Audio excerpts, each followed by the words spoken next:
네, 오늘 이 아침 하나님께서 주시는 말씀 우리 다 함께 보도록 하겠습니다. 누가복음 2장이 되겠습니다. 누가복음 2장 1절부터 7절까지의 말씀입니다.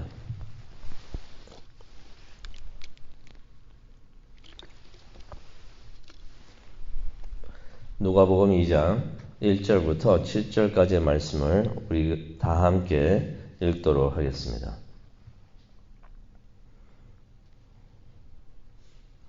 네, 찾으셨으면 다 함께 읽겠습니다. 그때 가이사 아구스도가 영을 내려 천하로 다 호적하라 하였으니 이 호적은 구레뇨가 수리아 총독이 되었을 때에 처음 한 것이라.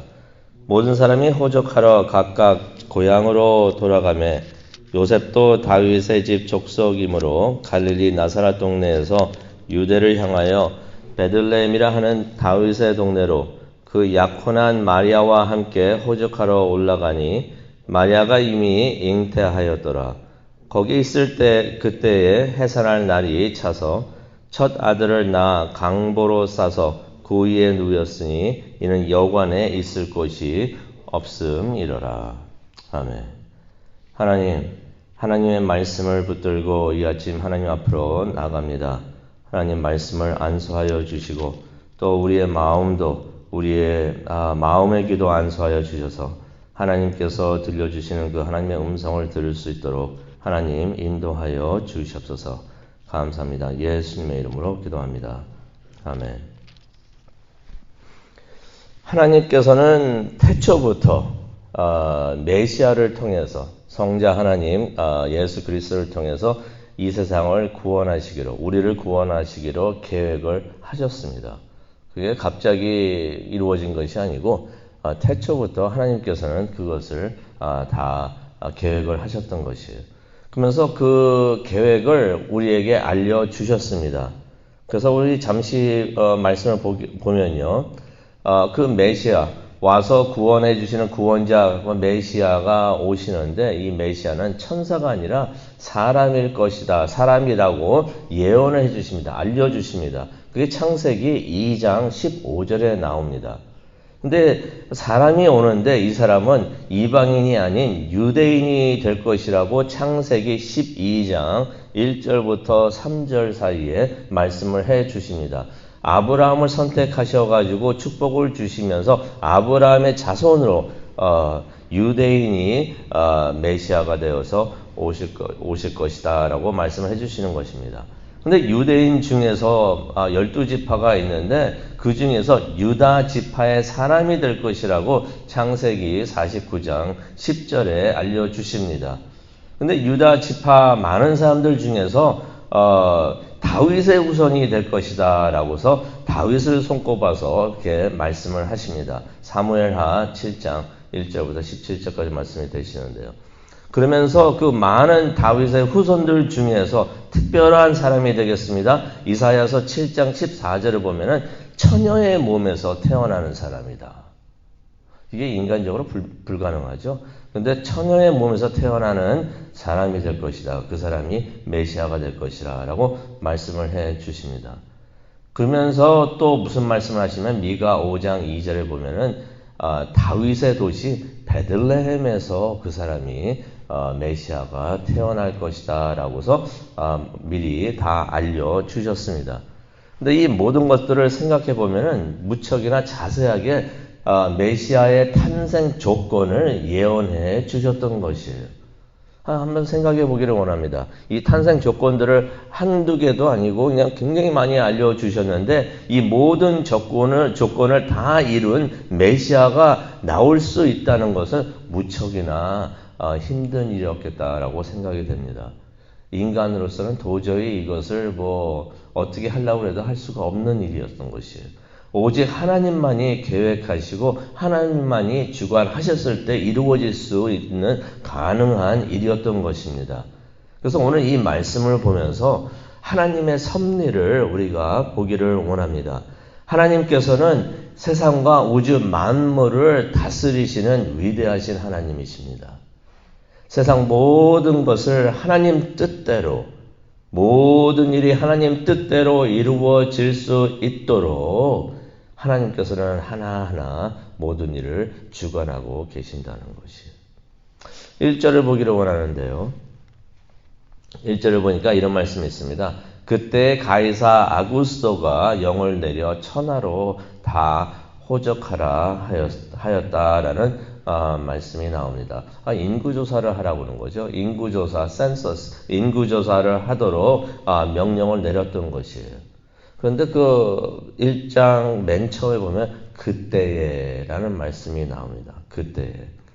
그때라는 것은 무엇을 암시하고 있냐면요. 이것도 하나님의 뜻대로 하나님이 원해서 이루어지고 있다라는 하나님께서 그의 시간에 맞춰서 하나님의 뜻을 이룬다는 것을 암시해 주는 말씀이 되겠습니다.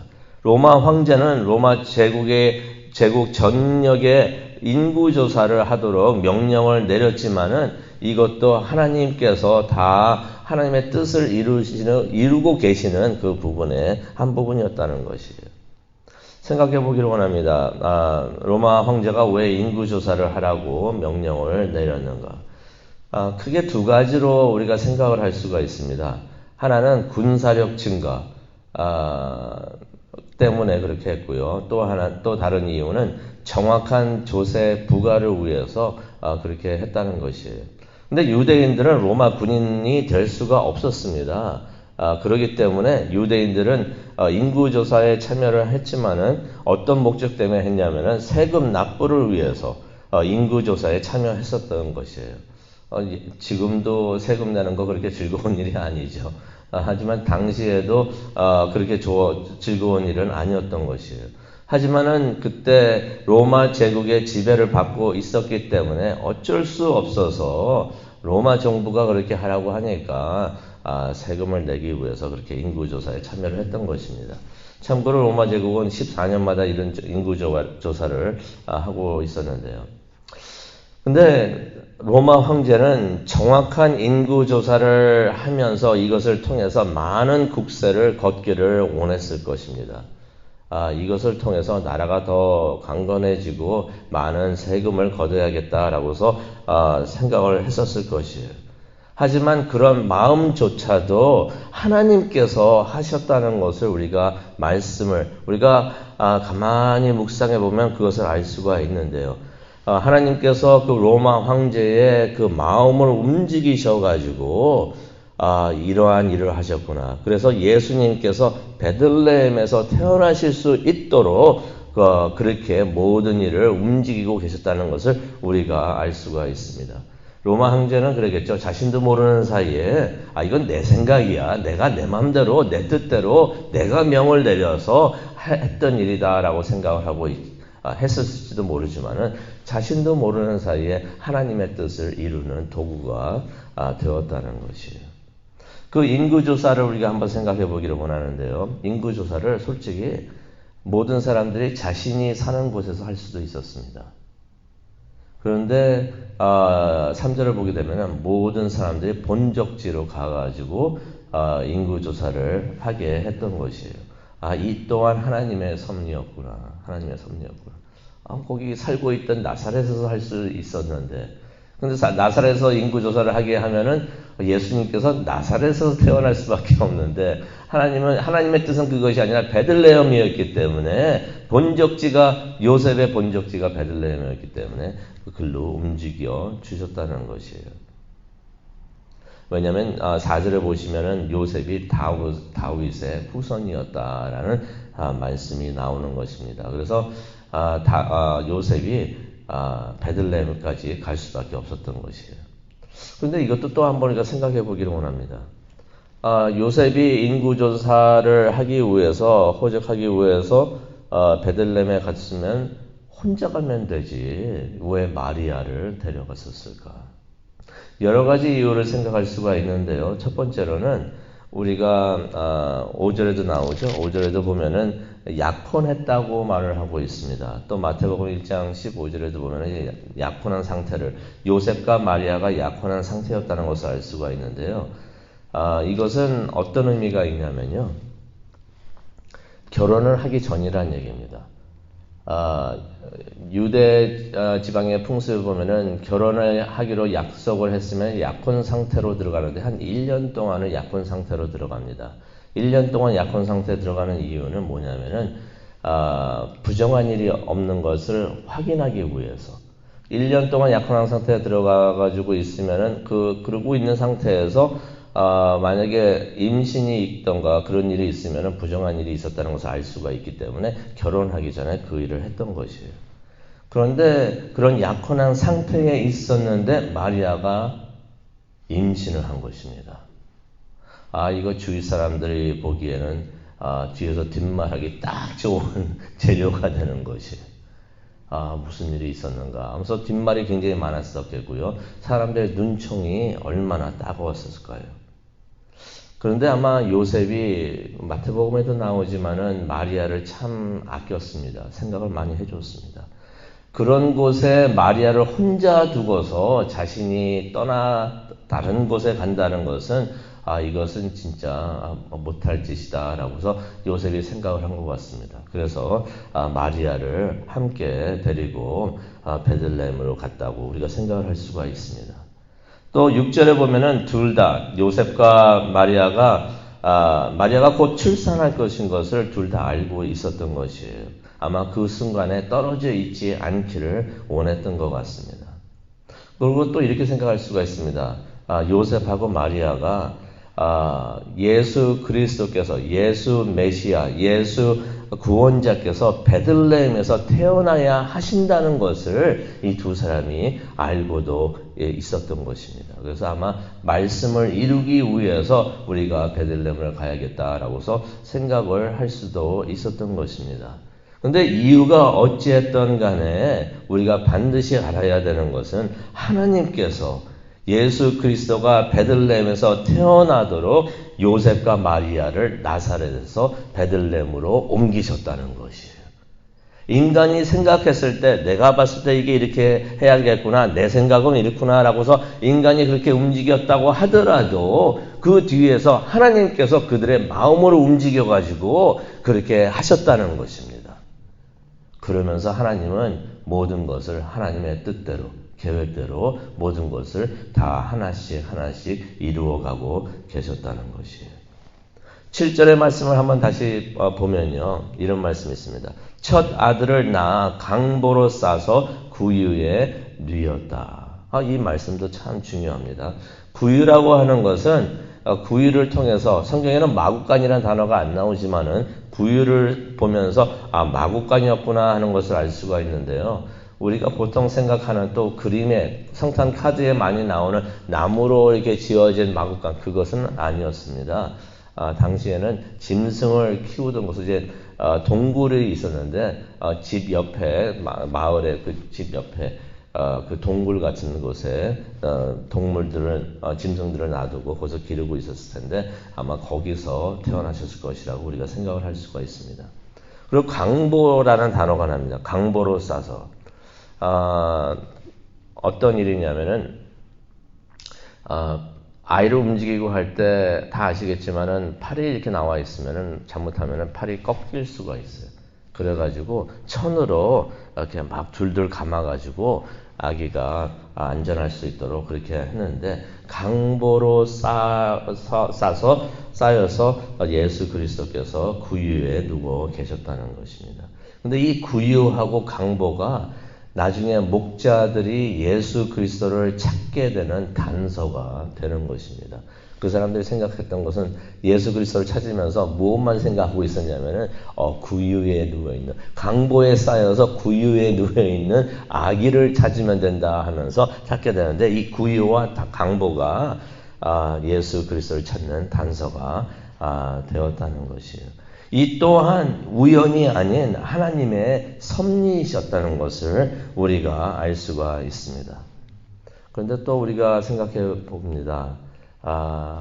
하나님께서 높은 곳에 계신 하나님께서 낮은 곳으로 오셨다는 것을 우리가 알겠는데 왜 하필이면 마구간이었을까? 제가 지난 크리스마스 때도 제가 말씀을 드렸었는데요. 겸손한 곳이 세상에 많이 있을 수가 있습니다. 그런데 왜 하필이면 마구간이었을까? 그 마구간이었어야 하는 그 이유를 우리가 생각을 해보면 참 하나님의 은혜가 크다라는 것을 알 수가 있는데, 우리가 많은 사람들이 생각하듯이 7절에 보면은 하나님께서 방을 못 구하셔가지고 마구간에 태어나신 것은 아닙니다. 성경 7절에 보면은 방이 없었다고 했지 방을 못 구하셨다고 하는 그런 말씀은 안 나옵니다. 생각해보면 어처구니 없는 말이죠. 하나님께서 방 하나, 여관방 하나 못 구하실 분이 절대로 아니신 것입니다. 세상과 우주 만물을 하나님 뜻대로 다 움직이시는 분이시는데, 그 여관방 하나 못 구하셔가지고 예수님께서 마구간에서 태어나셨겠습니까? 마구간이었어야 했던 이유 무엇입니까? 아시는 대로 하나님께서 그날 밤에, 예수님께서 태어나셨던 그날 밤에 하나님께서 그 자리에 초대했던 사람들은 딱 한 종류의 사람들이었던 것이에요. 동방박사도 그때 없었습니다. 딱 한 종류의 사람들만 하나님께서 초대를 하셨던 것이에요. 왜 그 사람들이었는가? 앞으로 예수 그리스도가 그 사람들의 역할을 하면서, 누구였습니까? 목자들이었던 것이에요. 그 천한 목자들, 세상 사람들은 너무 더럽다고 해서 상종도 안 했던 사람들. 하지만은 하나님은 우리의 목자가 되어 주시는데, 예수 그리스도께서도 세상 모든 사람들의 목자가 되어 주셔서 우리를 지켜 보호하여 주시고 또 바른 길로 갈 수 있도록 인도해 주시는 분이시라는 것을 예고하기 위해서 하나님께서는 그날 밤 모든 사람들이 메시아가 오시는 그날 밤 그 메시아를 거부하였는데, 목자들만 예수님 앞에 나와서 예배하면서 영접할 수 있도록 하나님께서 하셨던 것이에요. 그런데 그 목자들이 와야 되는데, 목자들이 올 수 있었던 유일한 곳이 바로 마구간이었던 것이에요. 다른 장소에 가려고 하면 사람들이 못 들어가게 막았을 것입니다. 왜냐하면 목자들은 천하게 여겼던 사람들이었기 때문에 아무 데나 갈 수가 없었던 것이에요. 그래서 하나님께서는 목자들을 위해서 그날 밤 마구간으로 정하셨던 것입니다. 이렇게 하나님의 모든 예언이 다 하나하나 다 이루어지는 것을 우리가 말씀을 통해서 봅니다. 무슨 말씀이겠습니까? 하나님께서는 모든 일을 매 순간 다스리고 계시며 모든 일들을 그의 뜻대로 이루고 계신다는 것이에요. 오늘 말씀을 우리가 묵상을 하면서 우리가 다시 한번 생각해 보기를 원합니다. 그리고 하나님 앞에서 나와서 우리가 간구하기를 원합니다. 우리의 삶의 모든 순간들이 우연이라는 것이 하나도 없다는 것이에요. 우리가 생각하는 이거는 내가 생각을 해서 내가 계획을 해서 내 뜻대로 내가 원하는 대로 내가 하고 있다라고 생각을 할 수가 있지만은 그 순간에도 하나님께서는 하나님의 뜻을 다 이루고 계신다는 것이에요. 반드시 믿으시기를 바랍니다. 이 말은 하나님께서 모든 것을, 나의 생각, 나의 마음, 이것들도 하나님께서는 다 다스리고 계신다는 것입니다. 그렇다면 우리가 해야 되는 것은 무엇인가? 매 순간마다 여기서 하나님의 뜻은 무엇인가? 내가 원하는 것이 무엇인가를 생각하는 것이 아니라 하나님은 이 순간 무엇을 하기를 원하시고 어떻게 이루어지는 것을 원하시는 것인가? 하나님의 뜻이 무엇인가를 우리는 찾고 그것을 순종하기를 원해야 된다는 것입니다. 천사가 와가지고 마리아에게 예수님의 탄생을 알렸을 때 마리아가 했던 기도가 있습니다. 이 모든 것들이 내게서 이루어지게 하옵소서. 이걸 풀이하면 무슨 뜻이 되겠습니까? 주여, 주님 뜻대로 다 이루시옵소서. 그리고 이루시는데 나를 사용하여 주시옵소서. 하나님의 뜻이 오늘 오늘도 다 이루어지기를 우리가 간구하기를 원합니다. 내 뜻대로 마옵시고 하나님 뜻대로 하시옵소서. 이러한 기도를 올리는 우리 모두가 되기를 원합니다.